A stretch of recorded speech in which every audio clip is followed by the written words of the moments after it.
and your focus on the job in hand. Not any distractions. So a little just a bump of knuckles between Simbini and Omanyala, the South African and the Kenyan side by side. And they would start as the two favourites. And again, just looking at them lining up, the 8 different colours, the 8 different countries.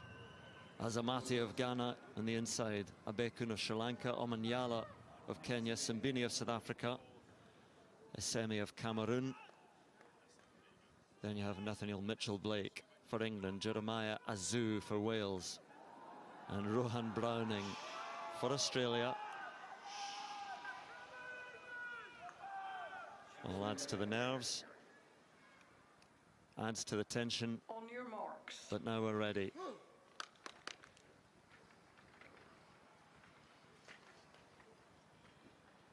How can 32,000 who made such noise in the final of the women's 10,000 metres now fall so quiet?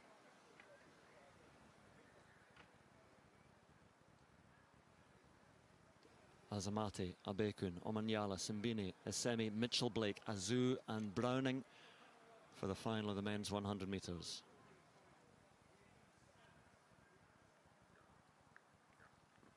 Set. Oh, flying out the blocks, Simbini, but look at Omanyala alongside him, and it's Omanyala who's powering his way. Is anybody going to catch him? Omanyala surely for the gold, takes it. Simbini with the silver, perhaps Abekun for the bronze. 10:02, the winning time. But again, the smile says it all. For Ferdinand Omanyala, Kenya have a champion in the 100 metres. So well known, so well used to taking titles in the middle distance and beyond. But they have the quickest man in the Commonwealth here tonight in Ferdinand Omanyala. And from that start, Simbini, others were trying to get back to him, but they just couldn't. He was too fast, too strong. And very, very confident. Simbini, the defending champion, ends up with a silver medal. But what a tremendous performance. And the Sri Lankan taking a bronze. Who would have called that 1, 2, 3?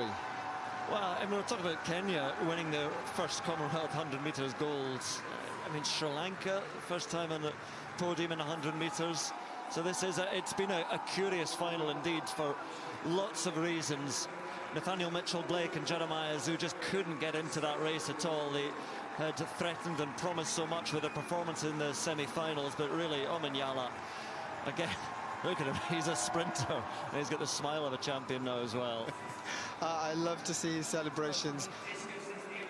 Look at that. He really feels a sense of honor, doesn't he? You can see he just has that pleasure of winning. No stress, saying, I'm the Commonwealth champion. What else do you expect? Great run. I think it was Simbini with the silver, Abekun with the bronze.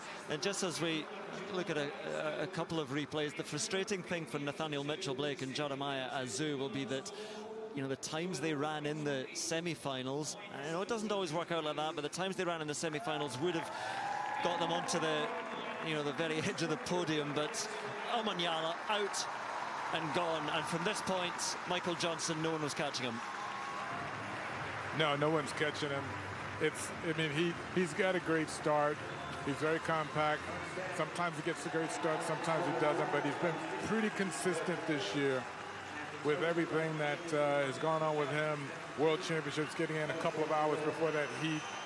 This was his opportunity here, and he took advantage of it, just led this race from start to finish. Akani Simbini, so much experience, been in 5th and 6th place in so many World Championship and Olympic finals, got a really good start over on Omanyala's right side, but it didn't bother him at all, and he was able to come through. He looked relaxed from the very beginning. It was interesting seeing Omanyala and Simbini sort of bumping knuckles right there on the start line as they were trying to figure out the start situation. You look right there and you see that actually coming out of that drive phase, Omanyala had a little bit of a dip and a little bit of a misstep there, but recovered well, didn't panic, and stayed with it here and still led this race from start to finish. Simbini, the reigning champion, relegated to 2nd place with still a medal. For the Sri Lankan, that's a really good performance there. He's been pretty consistent with his times all year, and to come in here and get a bronze medal in this field great accomplishment for him. He will be certainly heralded back home in Sri Lanka for that performance among some of the best sprinters in the world here. But Omanyala has been very good all year long, and yeah, it was so sad to see what happened to him at the championship, the World Championships, coming in and out a few hours before his preliminary. He made it through that, got into the semifinal, but that was the second day, and the fatigue just took over and wasn't able to get into that final, where I think he would have certainly mixed it up with those with the Americans who swept it. Maybe not a medal, but he certainly would have wanted to be in that final and give it a shot.